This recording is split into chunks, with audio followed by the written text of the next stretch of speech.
Salam sejahtera sahabat semuanya. Di video ini saya akan membagikan kisah nyata atau pengalaman pribadi betapa dahsyatnya kekuatan pikiran yang dikendalikan secara sadar untuk penyembuhan. Pengalaman ini adalah pengalaman terbaru dari sekian banyak pengalaman penyembuhan berbagai aspek di dalam kehidupan, seperti aspek jasmani dan rohani, aspek hubungan hingga aspek ekonomi.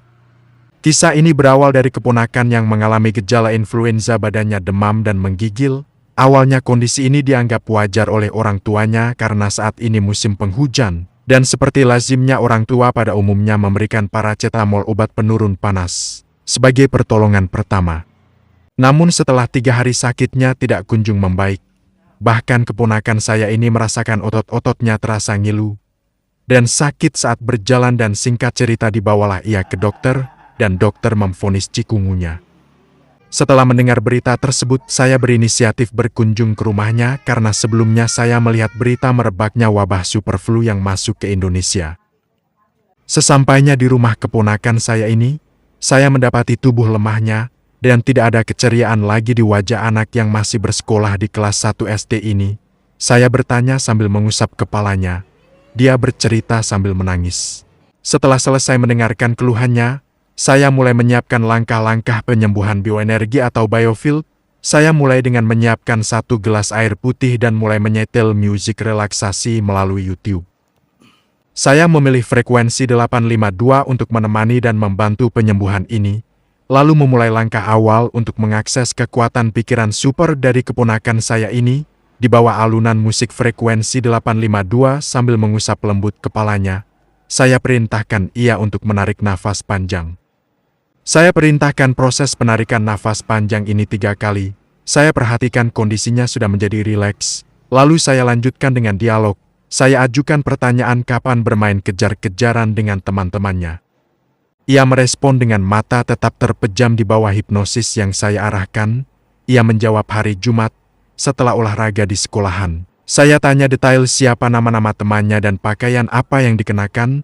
Proses ini untuk menciptakan gambaran atau kuas mental. Saya ulangi proses ini 2 kali untuk memastikan ia sudah merekam gambaran mental kondisi saat ia sehat. Kemudian masuk pada proses selanjutnya, penyembuhan bioenergi atau biofield.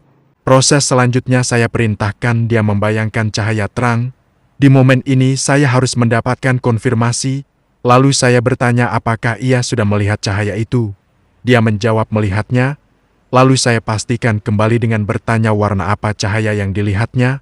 Ia merespon dengan menjawab, warna putih. Setelah itu saya arahkan pikirannya melihat di dalam cahaya putih itu. Lihatlah, kamu dan teman-teman sedang olahraga lari-lari, bercanda dan bergembira. Lalu saya memberikan kesempatan ia menciptakan gambaran tentang itu. Dan selanjutnya saya tanyakan apa yang kamu lihat. Ia menjawab, saya melihat saya olahraga dengan teman-teman, lari-lari, bercanda. Dan proses selanjutnya adalah yang terpenting dalam penyembuhan supernatural. Lalu saya bimbing untuk melakukan syukur sambil menghadirkan gambaran mental ia sedang berolahraga, lari-lari, dan bercanda dengan teman-temannya, dengan kalimat yang sederhana dan mudah difahami oleh pikiran anak-anak. Terima kasih, tubuh saya sekarang sehat dan kuat. Terima kasih, saya kembali pergi ke sekolah, berolahraga, berlari-lari dan bergembira bersama teman-teman. Kata-kata ini saya ulang terus-menerus sampai ia tertidur. Dan apa yang terjadi keesokan harinya? Ia bangun dalam kondisi tubuh yang sehat dan meminta pergi ke sekolah, dan ternyata hari itu adalah tepat hari pelajaran olahraga. Ia benar-benar melupakan bahwa sehari sebelumnya ia didiagnosa cikungunya.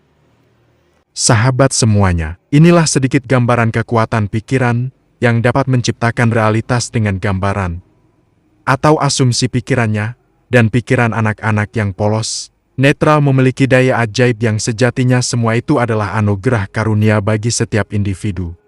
Kuncinya adalah penerimaan tanpa syarat, baik itu penyembuhan jasmani, rohani, mental, hubungan atau relasi, bahkan financial dan keuangan, dan anak-anak yang kesadarannya masih netral murni menerima tanpa penolakan. Sampai jumpa di video berikutnya. Wassalam.